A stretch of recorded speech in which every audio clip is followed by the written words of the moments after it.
Thank you. Keep it going for your host, Dan, everybody. Somebody check on him later tonight. Hosting open mic comedy is the most thankless, soul-sucking job in the entire fucking industry. Jonathan, you used to call me the greatest host. I've been seeing other hosts behind my back, you piece of shit. Damn. Guys, it's good to be here tonight. It's good to be here tonight. I almost wasn't here tonight, but the car ran out of gas while I had it closed in the garage, you know?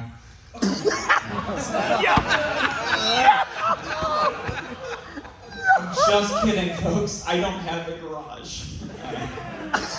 Any of y'all ever drunkenly start a hobby and then wake up 4 albums and 10 years later and you're like, fuck, I thought I would have had a garage by now. Yeah, well.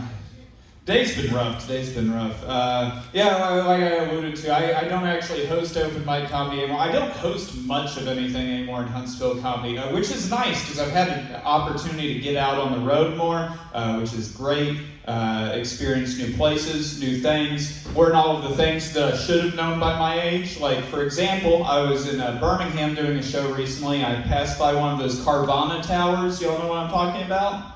And I'd never heard of Carvana. I was like, Carvana? Isn't that one band from the 90s? They had that one popular hit, Smells Like New Car Smell? I think the lead singer blew a head gasket or something. Lately, when I've not been on the road, I've been doing my day job, waiting tables. That's where I came from today, if you can't tell by my attire. And folks, I tell you, today was harder than R. Kelly at a playground. It was rough. You ever pay out of pocket to work? That's what happened today. So I have this constant, persistent fear that I will one day wait on a table that recognizes me from stand-up, but they got offended at a show, and then they just make my life a living hell for the rest of the night. And I thought that was what was happening tonight.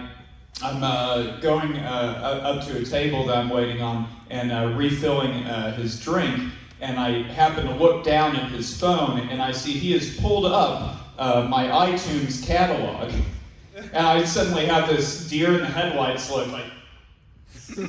He looks up, sees the look on my face, and he goes, "You're Matthew Tate, aren't you?" And I was like, yes. And he was like, "I bought all of your albums on iTunes." And I breathed a big fucking sigh of relief. I was like, oh, thank God. And I told him about this fear that I have that I just alluded to y'all. And he said, "Yeah, funny you should mention, I found out from listening to one of your albums that you slept with my wife." Damn. Oh, shit. Fucking whoops.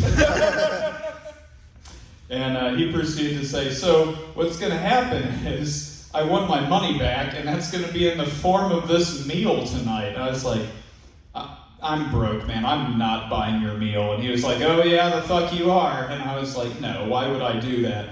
I mentioned I was holding a pitcher, right? He proceeds to bat the bottom end of this pitcher to where it splashes the full contents of that sweet tea pitcher all over his face, and then says with the most deadpan stare I've ever seen, "Because if you don't, I'll tell your manager that you just splashed this on me." Oh, shit. What? So folks, that's how I paid $70 to go to work today. Oh, shit. Yep. You know, I did find out, though, they're not married anymore, so somebody's ex-wife is getting called tonight.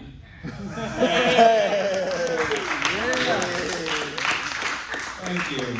I don't think I'm ever going to tell that story on stage again, so thank you for being here. Folks, if you'd like to see more of me, check out my YouTube channel, listen to me on Spotify or wherever you get your stuff, or, for those of you from Birmingham, come see me at Creative Wellness Center this Saturday, or Huntsville folks, Straight to Ale for Homegrown Comedy tomorrow night I'll be hosting. And with that, I'm going to leave you with just a quick little impression. Can I run a quick impression by y'all that I've been working on? Yep. All right, so this is my impression of a very polite but very selfish lover. The pleasure is all mine. Thank you. I've been Matthew Tate. Welcome back, Daniel Harmon.